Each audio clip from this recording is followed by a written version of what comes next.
जो आज हम करेंगे सूरदास के पद के प्रश्न उत्तर। और हम जितने भी चैप्टर्स हैं हिंदी के वो सारे प्रश्नों के उत्तर आपको मिलने वाले हैं। तो चैनल पर नए हो तो सब्सक्राइब कर लेना।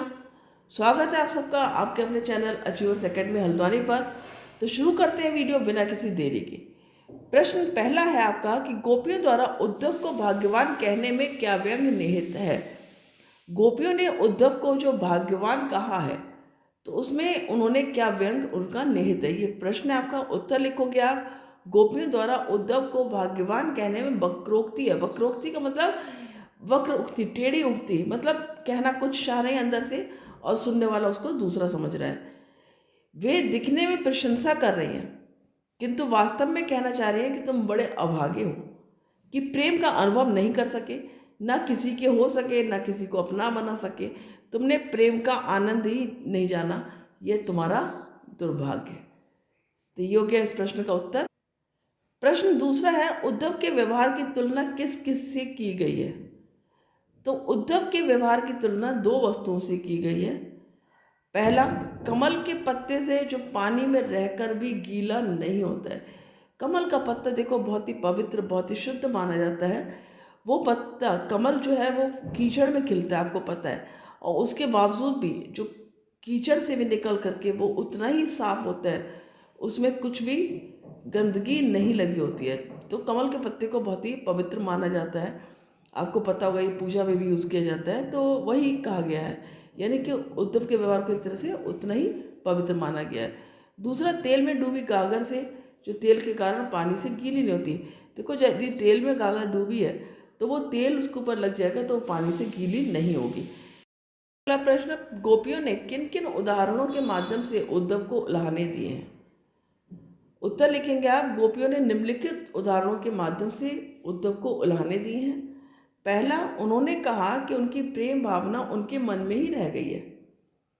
वे ना तो कृष्ण से अपनी बात कह पाती हैं और ना ही किसी अन्य से। दूसरा, वे कृष्ण के आने के इंतजार में ही जी रही थी किंतु कृष्ण ने स्वयं ना आकर योग संदेश भिजवा दिया। इससे उनकी विरह व्यथा और अधिक बढ़ गई है। नेक्स्ट पॉइंट आप लिखोगे, वे कृष्ण से रक्षा की गुहार लगाना चाह रही थी, वहाँ से प्रेम का संदेश चाह रही थी किंतु वहीं से योग संदेश की धारा को आया देखकर उनका दिल टूट गया। वे कृष्ण से अपेक्षा करते थे कि वे उनके प्रेम की मर्यादा को रखेंगे, वे उनका प्रेम का बदला प्रेम से देंगे, किंतु उन्होंने योग संदेश भेजकर प्रेम की मर्यादा ही तोड़ दी। मतलब जब कृष्ण ने योग संदेश भेजा तो जो गोपियां हैं उनको बहुत ही ज़्यादा दुख हुआ। उन्हें इसकी उम्मीद नहीं थी। उनको उम्मीद थी कि जो प्रेम उन्होंने किया है कृष्ण से, कृष्ण उस प्रेम का बदला प्रेम से ही देंगे। प्रश्न 4, उद्धव द्वारा दिए गए योग के संदेश ने गोपियों की ब्रह अग्नि में घी का काम कैसे किया।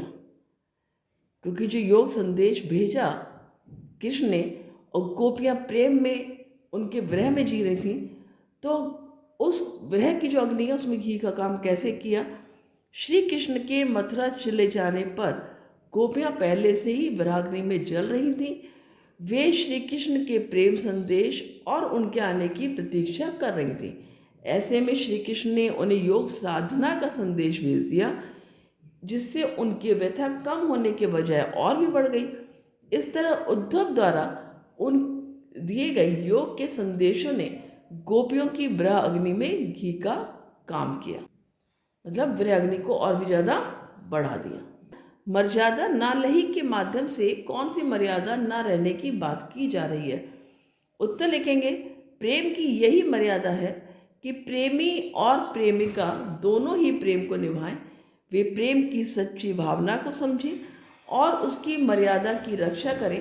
किंतु कृष्ण ने गोपियों से प्रेम निभाने की बजाय उनके लिए नीरस योग संदेश भेज दिया जो कि एक छलावा था, भटकाव था।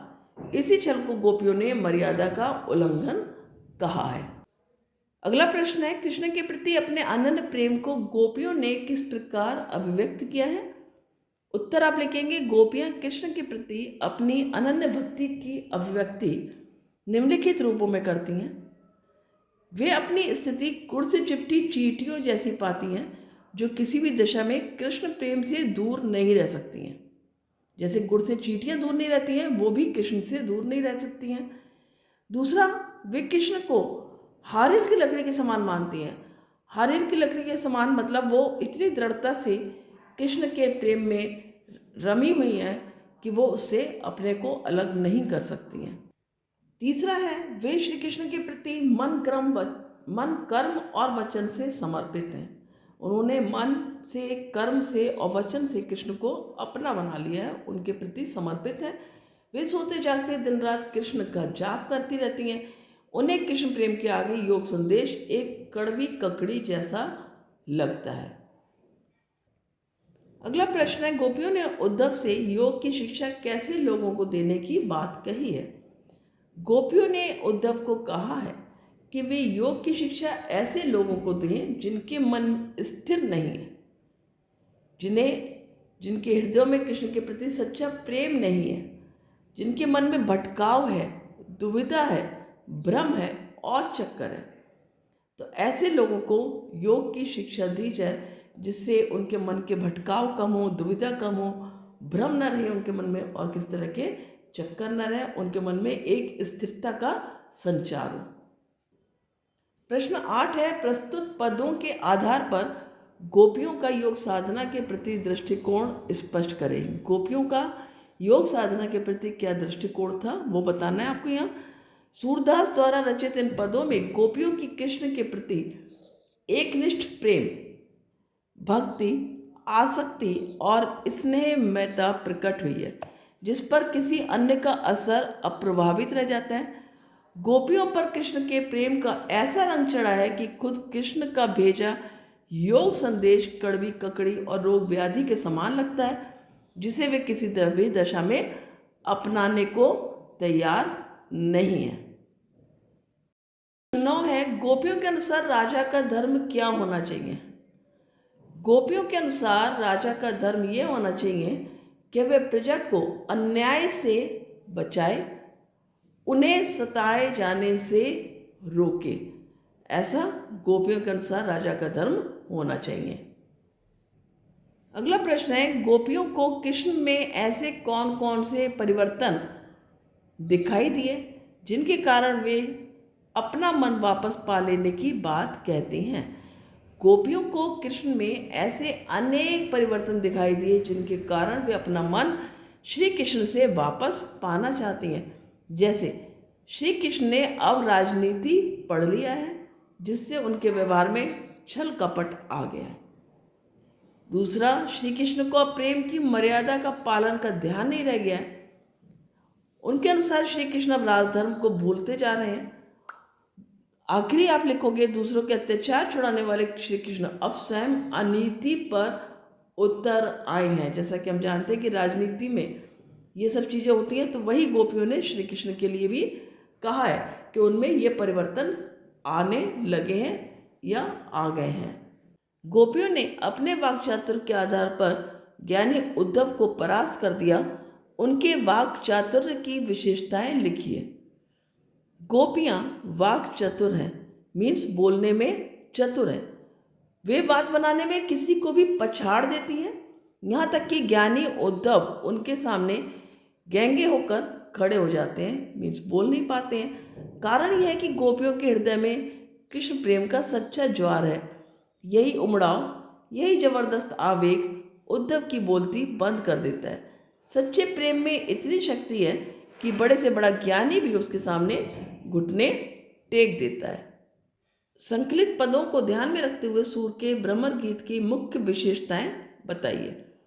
उत्तर, सूरदास के पदों के आधार पर भ्रमर गीत की कुछ विशेषताएं निम्नलिखित हैं। नंबर 1, सूरदास के भ्रमर गीत में वह व्यथा का मार्मिक वर्णन है। इस गीत में सगुण ब्रह्म की सराहना की है। इसमें गोपियों के माध्यम से उपालंब, वाक्पटुता, व्यंगात्मकता का भाव मुखरित हुआ है। गोपियों का कृष्ण के प्रति एकनिष्ठ प्रेम का प्रदर्शन है। उद्धव के ज्ञान पर गोपियों के वाक्चातुर्य और प्रेम की विजय का चित्रण है। पदों में गीता और संगीतात्मकता का गुण है। गोपियों ने उद्धव के सामने तरह तरह के तर्क दिए हैं। आप अपनी कल्पना से और तर्क दीजिए। गोपियाँ, उद्धव, यदि ये योग संदेश इतना ही प्रभावशाली है तो कृष्ण इसे कुब्जा को क्यों नहीं देते? तुम यूँ करो, यह योग कुब्जा को जाकर दे दो और बताओ, जिसकी जुबान पर मीठी खांड का स्वाद चढ़ गया हो, वह योग रूपी निबौरी, निबौरी मतलब नीम, क्यों खाएगा? फिर यह भी सोचो कि योग मार्ग कठिन है, इसमें कठिन साधना करनी पड़ती है। हम गोपियाँ कोमल शरीर वाली और मधुर मन वाली हैं, हमसे ये कठोर साधना कैसे हो पाएगी? हमारे लिए यह मार्ग असंभव है। उद्धव ज्ञानी थे, नीति की बातें जानते थे। गोपियों के पास ऐसी कौन सी शक्ति थी जो उनके वाक् चातुर्य में मुखरित हो उठी? उद्धव ज्ञानी थे, नीति की बातें जानते थे, परंतु उन्हें व्यवहारिकता का अनुभव नहीं था। गोपियों ने ये जान लिया था कि उद्धव को श्री कृष्ण से अनुराग नहीं हो सका, इसलिए उन्होंने कहा था, प्रीति नदी में पाँव न बोयो, मतलब प्रेम की नदी में पाँव न डुबाओ। मीन्स जिन्हें प्रेम नहीं हो सका वो प्रेम का अनुभव कैसे करेंगे? उद्धव के पास इसका कोई जवाब ना था। इससे गोपियों का वाक्चातुर्य मुखरित उठा। गोपियाँ कृष्ण के प्रति असीम अतः लगाव रखती थीं, जबकि उद्धव को प्रेम जैसी भावना से कोई मतलब ना था। उद्धव को इस स्थिति में चुप देखकर उनकी वाक्चातुर्य और भी मुखरित हो उठी और मुखर उठी। गोपियों ने यह क्यों कहा कि हरि अब राजनीति पर आए हैं? क्या आपको गोपियों के इस कथन का विस्तार समकालीन राजनीति में नजर आता है? स्पष्ट कीजिए। जब गोपियों ने देखा कि जिस कृष्ण की वे बहुत समय से प्रतीक्षा कर रही थी वे नहीं आए, उसकी जगह कृष्ण से दूर ले जाने वाला योग संदेश आ गया, तो उन्हें इसमें कृष्ण की एक चाल नजर आई। वे अपने साथ इसे छल समझने लगी। इसीलिए उन्होंने आरोप लगाया कि हरि अब राजनीति पर आए। आज की राजनीति तो सिर से पैर तक छल कपट से भरी हुई है। किसी को किसी भी राजनेता के वायदों पर विश्वास नहीं रह गया है। नेता बातों से नदियाँ, पुल, सड़कें और न जाने क्या क्या बनाते हैं, किंतु जनता लुटी पिटी सी नजर आती है। आज़ादी के बाद से गरीब हटाओ का नारा लग रहा है, किंतु तब से लेकर आज तक गरीबों की कुल संख्या में वृद्धि ही हुई है। इसीलिए गोपियों का यह कथन समकालीन राजनीति पर खरा उतरता है। तो बच्चों, ये रहे आपके प्रश्न उत्तर जो हमने आज कर लिए हैं। उम्मीद है आपने भी नोट कर लिए होंगे और आप वीडियो को पॉज करके भी कर सकते हो। यदि आपको इसका PDF चाहिए, आप कमेंट बॉक्स में लिख सकते हो, मैं आपको PDF भी दे दूँगी। धन्यवाद, मिलते हैं अगले वीडियो में। नमस्कार।